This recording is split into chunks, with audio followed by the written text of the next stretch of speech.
to several great speakers at Chick. Each of them talked about shifts that they wanted us to make in our lives. And I'll admit, as a leader, I was a little nervous. So I was thinking maybe huge shifts that are really difficult or big life changes that they wanted us to make, and was feeling overwhelmed both for myself and on behalf of our students. But I was pleasantly surprised that each of the shifts was more subtle than that. But once implemented, they make great impacts over our students over time. The talk that impacted me the most was given by The Craze, a rapper and a speaker. He's very popular, both on Christian and secular charts. And he talked about his 3-year-old son. And that's one of the 3-year-old sons, and that's kind of the one that resonated with me. But he said that he doesn't value his son based on his performance. So obviously, as a 3-year-old, he's done a whole lot lately. But it's all about his position as his child. No matter what he did or what kind of disasters he made, he would still be his kid. So I'm going to look at my own son here. Teo, 3.5, going on 4. I'm going to give him a little score for the first 3 years of his life, and it's probably not going to be very good. And some of it's to deal with when he was born, others more recently, but he was born, he couldn't walk, he couldn't talk, couldn't feed himself, couldn't change his diaper. We're still working on potty training, so almost 4 years later, he's still failing in that area. He didn't and doesn't have a job. He doesn't go to school. He doesn't clean up after himself, doesn't have a resume, doesn't have a license, can't drive a car, he can't even ride a bike yet. So you kind of get the picture. According to the world or according to performance, my son is a failure. He hasn't done a whole lot, he doesn't do a lot, he doesn't provide financially for our family. That doesn't mean that I'll love him any less. Although I'll probably like him a little more once he's potty trained. But I'm absolutely in love with him because he's my son. There's nothing he can or can't do that will change that. My love for him is based on his position as my child, but not his performance. Maybe wondering why I dyed my hair blonde this last week, or did I just like dye my hair now for some reason? I'm not sure. But the other part is my son is blonde, so now I feel more like I'm his father and don't get as many strange looks when I take him into stores. But this also had the opposite effect on my parents, who hate it when I do weird things with my hair. But that doesn't change my position with them either, although it may change about how they feel about me for a period of time. But eventually it's going to grow back, and they'll recognize me once again as their child. So with pride, and I think about my parents and grandparents and great-grandparents and all the people that paved the way for me to be who I am today. At the University of Tennessee, where the Chick Conference was held, they have a huge gift store, and the logo for the school is a big T, which I have here. I'm assuming for the University, for Tennessee, since it's in that state. Or when I first walked in the store, I immediately thought of my last name. I'm like, this store is filled with stuff that's for my name. That's pretty cool. Peace. So each time I go to Chick, I buy another University of Tennessee visor, with a big old T on it. This one's actually a little smaller than my previous one, fortunately. So people see me, will think University of Tennessee, but when I wear it, I think it's peace. As proud as I am to be a child of Kathy and Ernesto Tapiz, I'm even more amazed that I can be called a child of God. And it's not because of anything I've done or will do, it's because of what God has done for me.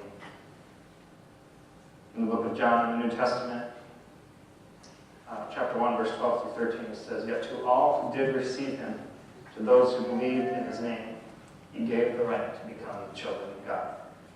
Children not born of natural descent or of human decision or a husband's will, but born of God." I'm just beginning to scratch the surface of all that it means in my day-to-day life, but I know that if I hold on to this truth, that I can take anything that comes my way. In addition to the many great speakers that were at Chick, there was a big band that headlined the evening each night, and I would love to be able to say that it was my band, the Dave Aaron Band. That was one of them, but we were not. A few years ago, we were kind of gaining momentum, and we even opened for one of the acts that was there. King and Country is really huge now. Over the past few years, they've kind of skyrocketed, and my band fell apart and is no longer together.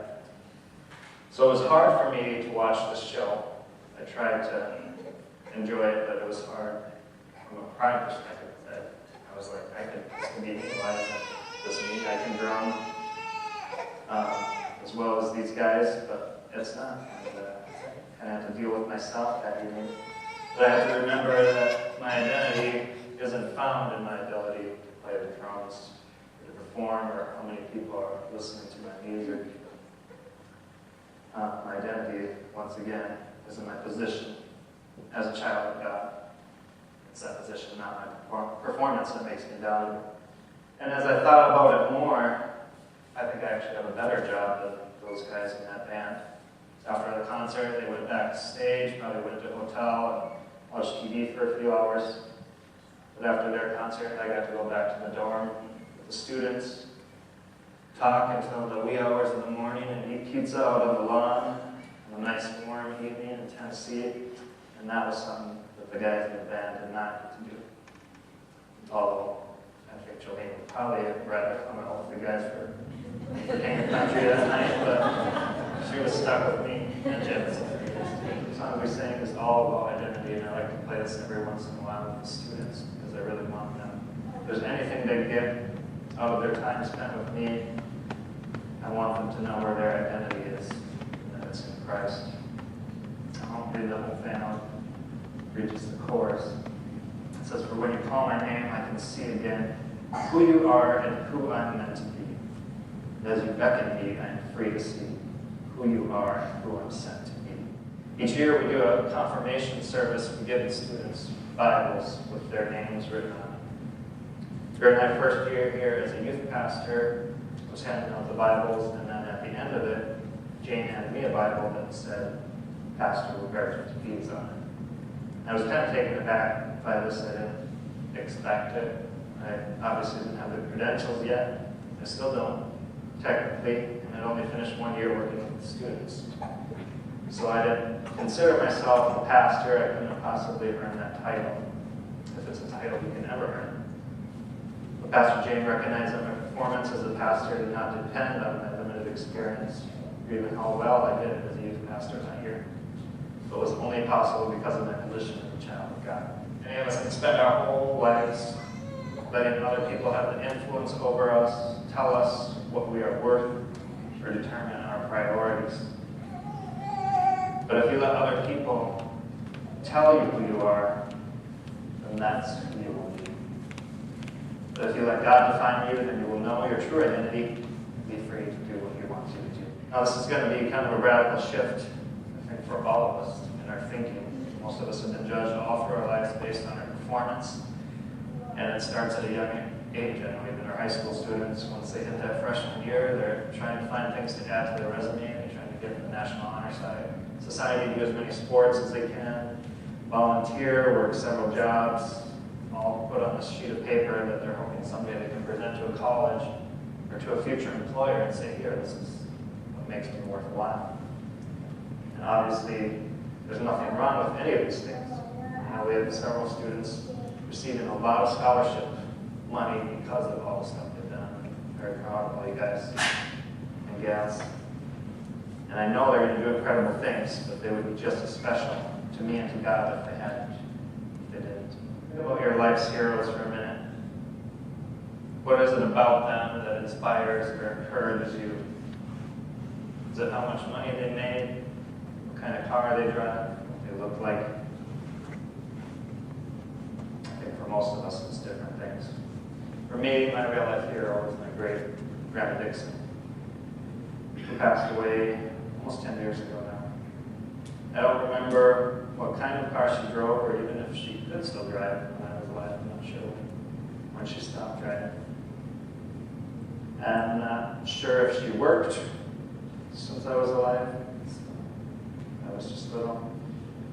And I'm fairly sure that she was on limited income, so her possessions would have been accumulating or all that great. She lived in the basement, house, and then in her later years she lived in a one-room senior apartment. But what I remember about her is how she treated me, how she encouraged me, always prayed for me. She was always concerned about others above herself, even though she had dealt with a variety of health problems in her later years.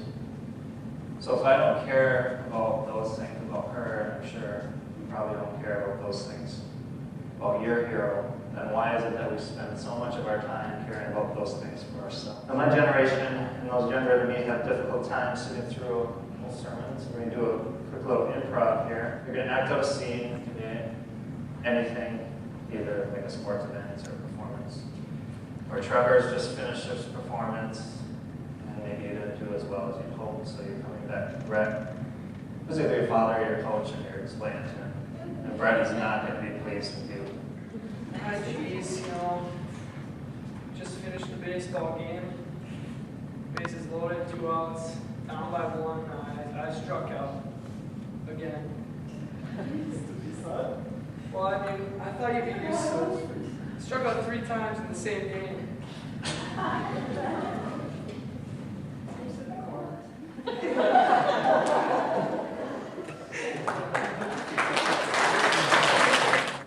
Manny is going to be the person performing, and Robert is going to be a positive person. I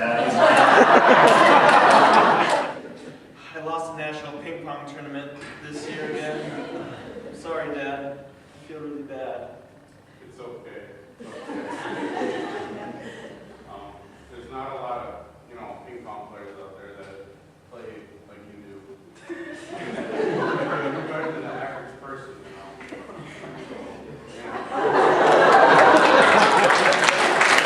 Everybody notice the difference in tone and atmosphere. Aside from the humor, there's just a different feeling when you're judged not on your performance, but on your position. And it's a good feeling to know that somebody loves you, even though you may have messed up or you didn't do as well as you wanted to do. It's still hard to not want to try to be cool with these guys.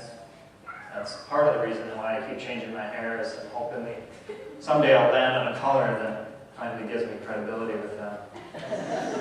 But I'm still waiting on that. When I first started 4 years ago, I also was able to pick different games in my hair throughout the years. I picked different games that I knew I could win, because I'm 30-something years old and these guys are in junior high, so I can just kind of whip them around. But last week we were playing a pretty intense game of wiffle ball at the park in town, and I went to try to block Trevor from scoring, and he absolutely leveled me. I think I sprained both of my big toes, both of my feet, and then to add insult to injury, wasn't very safe, but we had a stack of bocce balls sitting right next to home plate. So as I fell on my back, I landed right down bocce balls. It was not one of my finer moments, and I couldn't walk very well for the next week. But if I was depending on my athleticism or my strength to influence the students, I would be constantly insecure. But I realized that it is because of my identity in Christ as his child that I'm able to do the work I do with them. He knows them inside out, he knows me inside out, and he's able to bridge the gap between us. The quote that God hasn't promised, and I'm skipping a few here, Nick, popularity or material wealth, but he's promised that he will be with you no matter what. Not because of your performance, because of your position as his child. We're to follow God no matter what it costs. It costs our reputation, our popularity, our wealth, our health, or even our life. But the result is that God will be glorified. And that's what he is.